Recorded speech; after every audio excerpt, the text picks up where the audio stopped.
네, 안녕하세요. 여러분들의 구독과 좋아요로 이 채널이 유지되고 있습니다. 네, 영상 속도는 1.5배를 추천드리는 바이고요. 네, 이번에도 어떤 소식이 나왔는지 같이 한번 내용을 보도록 하겠습니다. 네, 드디어 2월 달이 왔었고요. 여러분들 설날 잘 보내시고 계시죠? 네, 잘 보내셔야 됩니다. 그래서 체력도 비축하시고 그래야지만 아직 코로나 시즌이 계속 남아져 있기 때문에 특히 몸 관리 잘 하셨으면 좋겠고요. 시향 스케줄 먼저 보고 넘어가도록 하겠습니다.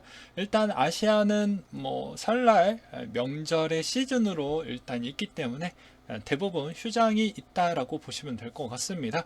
그래서 중국의 춘절 연휴 기간도 거의 다 이번 주 부분은 그냥 넘어간다라고 보시면 될 것 같고, 이제 베이징 올림픽 부분이 이제 20일까지 일단은 잡혀져 있는데, 주요 이슈 사항을 먼저 봐야 되겠죠.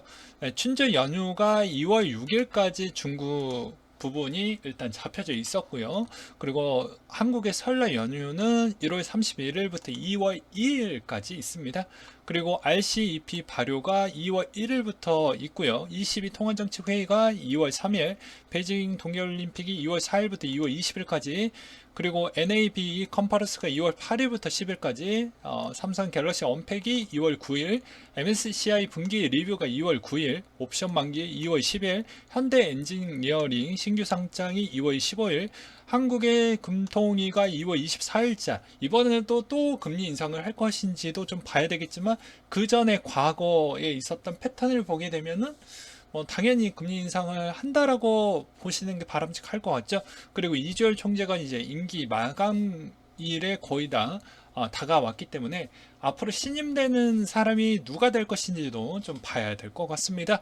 MWC 2월 28일부터 3월 3일까지 있고요. 연준의 반기 이후의 보고도 2월 16일 기준으로 나온다고 하니까 이 점을 참고하셨으면 좋겠습니다. 이번 주에 이제 설날 시즌에도 주요 이슈 사항은 2월 3일 통화정책회의 22 부분이 있고요. 지난 12월 회의에서 기준금리 동결을 외쳤는데 의사록에서는 PBP를 재조정하는 것으로 얘기가 나왔기 때문에 아무래도 또 다른 언급이 또 나올 수도 있을 것 같다라는 의견이 좀 있었고요. 그 다음으로 베이징 동계올림픽인데, 베이징에 개최되는 24일 동계올림픽으로 미국 등 일부적으로 외교적 보이콧을 선언을 하지만 그렇다고 해서 선수를 안 보내는 건 아닙니다. 예, 그냥 외교적으로 이제 해당에 있는 인사나 이런 부분이나 행사 참여를 안 하겠다라는 것이죠. 물론 이게 이제 여러 가지 의미도 있겠지만 뭐 일단 요 정도 선에서 저는 설명을 좀 끝내도록 하겠고, 그 다음으로 다음 주 부분을 또 보게 되면 아무래도 7일날 예상결산 특별위원회 추경 심사를 진행한다고 하는데, 저는 솔직히 그렇게 마음에 들지는 않습니다. 애초부터 그냥 예산 자체를 좀 더 넉넉하게 가져가던지 그런 형태라고 하면 저는 좀 이해를 하겠지만, 이제 막 1월 달 밖에도 안 됐고, 그 순간 때부터 예산이 부족해서 추경을 한다라는 메시지 자체가 저는 좀 납득이 되지가 않더라고요. 네. 그런 측면이 좀 없지 않아 있었고요. 그 다음으로 MSCI 분기 리뷰가 9일날 있습니다. 네. 일단 지수 변경은 5월, 11월 반기 리뷰와 2월, 8월 분기 리뷰로 1년에 4번이 진행이 되고요. 지수 편입 시 패시브 자금 유입의 기대감이 존재를 하게 된다라고 되어져 있고, 삼성전자 갤럭시 언팩 행사가 있기 때문에 이때 뭐 스마트폰에 따른 공개도 나오겠지만 해당의 어플리케이션을 추가적으로 또 삼성 자체에서도 따로 또 무언가를 또 준비를 할 수도 있으니 우리는 좀 집중적으로 바라볼 필요성이 있거니와, 10일날 옵션 만기일이 있고 오펙의 월간 원유 시장 보고서도 같이 나온다고 합니다. 이때 러시아와 벨라루스 합동 군사 훈련이 20일까지 진행이 된다라고 하니까 이 점도 좀 봐야 되겠죠. 네, 요 정도 순으로 일단 시향 스케줄은 좀 끝내보도록 하겠고요. 그 다음으로 코인 스케줄을 한번 보도록 하겠습니다. 네, 코인 스케줄을 좀 보게 되면 2월 달에 세타 네트워크에 따른 소식이 하나가 있네요. 그리고 쭉쭉 내려서 한번 보도록 하겠습니다. 파일코인의 미더비 2월 1일자에 잡혀져 있었고요. 그 다음 페이지를 넘겨서 좀 보도록 하겠습니다. 시스코인의 MAA 부분이 일단 잡혀져 있고요. 또 쭉쭉 또 넘겨서 한번 또 보도록 하겠습니다. 넘겨서 보게 되면은 제가 제 기억으로는 아무래도 2월 달에 스케줄 부분에서 가장 눈에 들어왔던 건 이더리움 클래식 내용 빼놓고는 크게 눈에 들어왔던 건 없었던 것 같아요. 제 기억이 맞다라고 하면요. 그게 이제 이 하드포크 내용인데, 해당의 이 블록 높이가 되면 뭐 진행을 한다라고 얘기가 나와져 있습니다. 그래서 참고하셨으면 좀 도움이 많이 될 것 같고요. 그 다음으로 뭐 그렇게 특별하게 눈에 들어올 만한 소식은 뭐 제 눈에는 일단은 없었다라는 거, 그리고 스택이 NFT 드롭이 좀 있다라고 합니다. 그리고 비트토렌트 BTFS 메인넷 런칭이 있다고 하니까 참고하셨으면 좋겠습니다. 네, 이 메인넷 런칭가 있다고 하니까 참고하셨으면 좋겠습니다. 그게 22일 날 있다라고 합니다. 그 다음으로 곧바로 이제 ETF 남은 일정을 좀 체크를 해봐야 되겠죠. 보게 되면 이미 지나간 거는 빼고, 그리고 앞으로 남아져 있는 부분만 일단 보자고요. 보게 되면은 뭐 아크 거도 일단 남아져 있고, 그 다음에 비트 와이즈 그레이스케일 부분 뭐 이렇게 눈에 들어오는데, 일단 올해 과연 통과가 될 것이냐가 관건이 될 것 같지만, 제가 보기에는 좀 어렵지 않겠냐라고 저는 그렇게 좀 조심스럽게 말씀을 드리는 바입니다. 네. 여러분들의 의견도 존중하겠지만 저희 의견도 왜 그렇게 생각을 하는지, 과거에도 다 저는 이런 근거로 이렇게 좀 시장을 바라보고 있다라고도 설명을 했기 때문에 너무 나쁘게 바라봐 그렇게 좀 보시지 않으셨으면 좋겠어요. 가장 최근 것만 일단 본다라고 하면 아크게 3월 16일 기반으로 일단 잡혀져 있는데, 예, 되기가 좀 힘들고 시장이 별로 좋지 않은 실정이다 보니까 되게 좀 어려울 것 같습니다. 제가 봐도. 네, 그 다음으로 연달아 있는 게 4월 3일, 4월 8일 건데 쉽진 않을 것으로 저는 보여지거든요. 그때 또 시장도 별로 좋지는 않을 것 같아서 좀 조심스럽게 좀 시장을 바라봐야 되지 않겠냐라고 저는 설명을 좀 드리고 싶습니다. 그 다음으로 FTX가 대규모 투자 유치가 좀 있었다라고 합니다. 그래서 여기서도 보시다시피, 자, 지난 11월 때부터 VC 자금 유입이 이어지고 있었다라고 하는데, 이제 그건 11월 달의 분위기였고, 그 이후부터는 그렇게 많이 들어오지 않았습니다. 오히려. 네. 그 점은 참고하셨으면 좋겠고, 지금 들어오고 있는 유입은 딱 정해져 있습니다. IPO를 하려고 하는 기업들, 당장. 네, 그런 쪽으로만 일단 자금이 들어오고 있다라고 보시면 될 것 같습니다. FTX는 10월 이후 비트코인 선물 거래 사용자가 60% 이상 크게 늘었지만 여전히 바이낸스 OK, 바이비트 거래소와 뒤처져 있는 상태이다. 이번 투자금은 세계 각국 거래 지원 확대 사용의 점유율을 늘릴 계획을 갖고 있다. 라는 내용으로 되어져 있습니다. 참고하셨으면 좋겠고요. 그 다음에 파이오족을 꿈꾸는 MZ세대 양날의 검 공격적인 투자 위험성을 돈방시키고 있다. 라는 내용이 나오고 있는데, 조기 은퇴를 꿈꾸고 있는 부분을 NH투자증권 100세 시대 연구소에서 나왔던 내용인데요. 보게 되면은 뭐 꽤 많죠. 네. 이 정도면 꽤 많은 겁니다. 아니오 얘인데 꽤 많은 거예요. 그래서 조기 은퇴 실현에 있어서 주식은 필수 불가결한 투자 방식으로 해당 조사에 따르면 10명 중 9명이 주식 92.8%를 접했으며 저축이 63.9%, 부동산은 43.2%, 펀드는 38.5%, 암호화폐는 19.3% 순이라고 되어져 있습니다. 그래서 이제 주식은 이제 조기 은퇴 목돈을 마련하기 위함으로 풀이가 되지만 높은 리스크만큼 하이 리스크도 돈방이 된다고 하죠. 그래서 코인 부분도 마찬가지라고 해서 이 코인 커뮤니티에 올라왔던 것 같습니다. 네. 그리고 여기에서도 보게 되면 리스크 해지에 취약하다라고도 되어져 있죠. 그러니까 내가 지금의 경제 공부를 그렇게 성실하게 할 생각이 없으신 분들은 지금의 분위기 자체에 있었을 때 일단 익절은 언제나 승리자라고 이야기를 많이 하죠.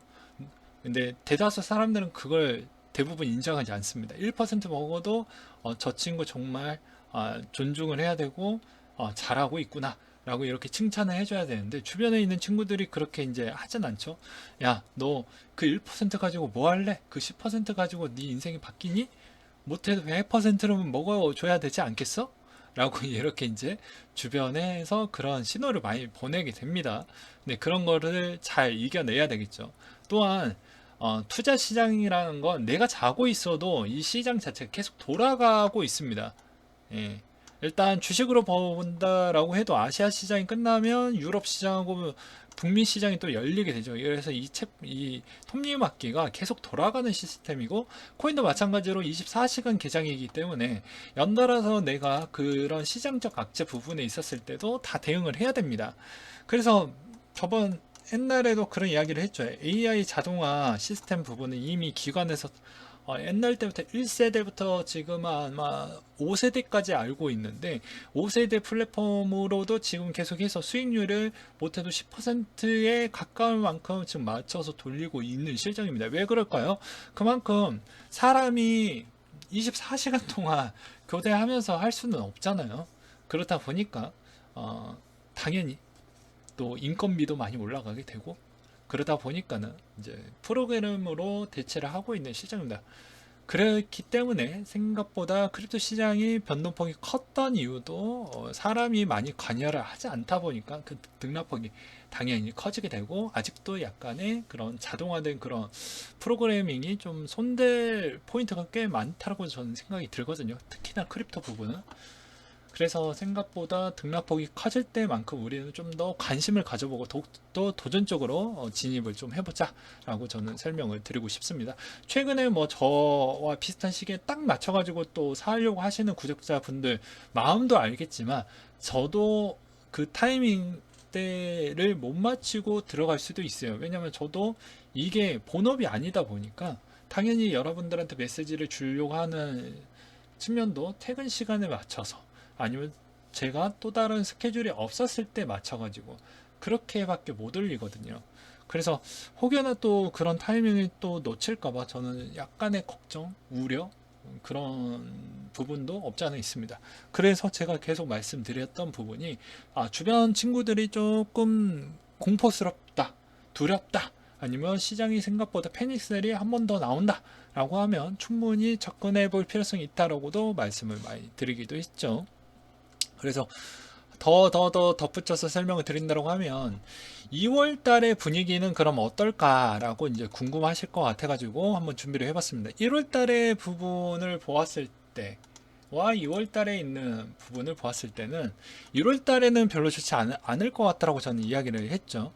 예, 왜냐면 빨간 불이 훨씬 더 많이 들어왔기 때문에 단순하게 본다라고 했죠. 그래서 평균치로 보았을 때는 좀 별로 좋지 않을 것 같다.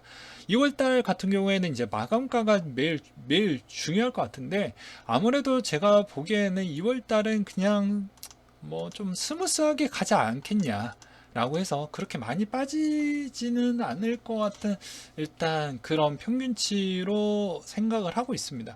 그리고 3월 달에 별로 좋진 않을 것 같다라고 저는 그렇게 일단 생각을 갖고 있거든요. 그래서 2월 달에는 왜 그러냐라고 보게 되면, 일단 아시아 시장에 가장 큰 명절이라는 그런 시장이 있기 때문에, 그런 측면과 그리고 재정 비할 시간들, 기업들이나 기관들이, 금융기관들 다 포함하고, 그리고 1월달, 2월달에 전 세계적으로 정책 부분이 가장 안 나오는 시즌입니다. 3월달부터 본격적으로 나오기 때문에 대다수 여기에서 이제 거래량 부분이, 이런 부분이 좀 많이 줄어들 수가 있겠죠. 그러다 보니까는 생각보다는 좀 반등이 나왔다고 해도 그렇게 크게 의미는 없을 것 같다라는 추세에 기반적으로 설명을 좀 드리는 부분이 될 것 같고요. 그 다음에 차트를 한번 보면서 좀 설명을 드리도록 하겠습니다. 이 차트는 매우 주관적이기 때문에 꼭 정답이라고 볼 수는 없겠지만, 일단 다시 한번 보도록 하겠습니다. 일단 일봉으로 본다고 해도 거래량이 생각보다 많이 그렇게 회복을 해주었다라고 보기에는 좀 그렇죠. 예. 말 그대로 설날 시즌 때까지는 아직 추세가 되돌아왔다라고 보기에는 좀 어렵고, 만약에 2월 달에 잠깐 반등이 나온다고 해도 그 반등이 찐반등이라고 저는 보고 싶지는 않습니다. 왜 그럴 것 같습니까? 왜냐면 3월 달 부분에 대한 분위기가 아주 강력한 메시지를 자꾸 주려고 하는 연준들에 대한 의지가 아주 피력이 남겨져 있기 때문에 투자의 손길이 딱 가려고 해도 가지 않을 거라는 것이죠. 그래서 VC 입장, 그리고 금융의 거의 큰 손들 입장, 그리고 크립토 시장을 바라보는 그런 고래들 입장도 입장에 다 차이가 있을 것 같은데, 왜냐하면 롱과 숏배팅에 대한 점유율 추이라고 저는 생각을 하거든요. 근데 그 부분을 또 보았을 때도 느끼는 점은 무엇이냐면, 이런 형태를 보게 되면 누군가는 먹고 홀짝 게임인데, 누군가는 먹고 누군가는 또 잃게 되어져 있는데, 조금 더 조심해도 우리는 괜찮을 거라고 보여집니다. 제가 계속 이야기를 하지만 발끝에서 살 수 있으면 좋죠. 운이 좋아서. 근데 그러기에는 좀 힘들다. 그래서 저번에도 말씀드렸다시피 69,000 부분이라고 하면 지금이 38,000 부분이기 때문에 지금 대략 45% 정도 좀 내려왔잖아요. 대부분 거의 반토막에 가까울 만큼 내려와져 있는데, 여기보다는 제가 저번에도 말씀드렸다시피 안정권이 70%대가 만약에 도달이 된다, 그리고 여기에서 만약에 80%대까지 내려왔다라고 하면 충분히 장기적인 추세를 본다고 해도, 뭐 1년 동안 존버를 한다고 해도 남들 대비보다는 마이너스가 날지언정 버틸 수 있을 만한 그 박스권 안에는 분명히 들어간다라고 저는 설명을 드리고 싶습니다.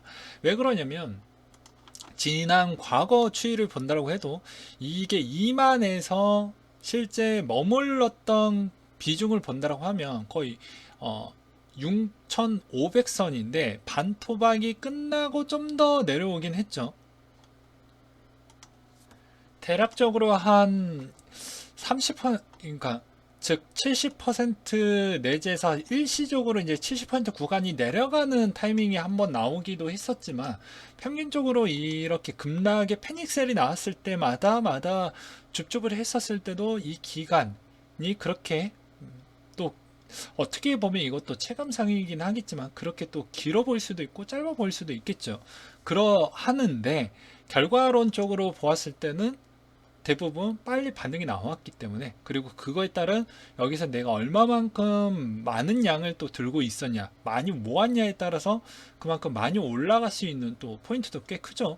실제 6,400불 기준의 평균 가격이라고 치면 실제 그만큼 대략 계산하기 편하게 7,000이라고 하면은 거의 2배 이상은 수익을 낼 수 있는 구간대이죠. 뭐 굳이 그렇지 않는다고 해도 평균 가격대가 됐다라고 해도 거의 3,000불 정도씩은 수익을 챙겨 먹었다라고 볼 수가 있기 때문에 나쁘지 않은 전략이라고 저는 보여집니다. 그래서 이번 추세 부분도 가장 안정권 기반이라고 하면, 일단은 그 때까지 나는 못 기다리겠다라고 하면 더 분할을 해서 더 모아가는 전략으로 하시고, 그게 아니다라고 해도 금리 인상까지는 일단 확인해보고 들어가도 늦지는 않을 거라고 저는 생각이 들거든요.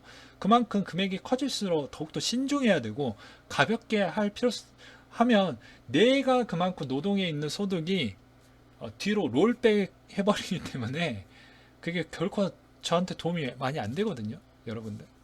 여러분들한테도 마찬가지고, 그만큼 그 힘든 노동을 더 연장을 해서 더 많이 해야 된다고 한번 생각을 해보십시오.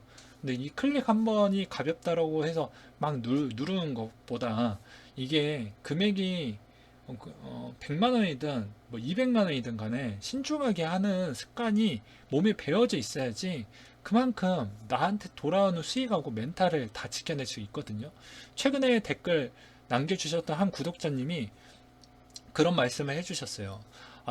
이때까지 장기적으로 좀 투자하면서 여러 가지 이야기를 좀 많이 듣고 거기에서 얻었던 부분은, 내가 그만큼 패닉셀이 나왔다고 해도 이 그런 습관을 잘 고친 점이 이번에서 이런 투자, 이 코인 투자에서 좀 얻었던 가장 큰 값진 부분이다라고도 또 이야기를 또 하셨던 분도 있었거든요. 그래서 여러분들 좀 힘드시겠지만 자기만의 그런 노하우나 꼭 필살기 정도, 뭐 꼭 게임으로 따지면 항상 캐릭터에서 필살기 하나씩 스킬을 갖고 있잖아요.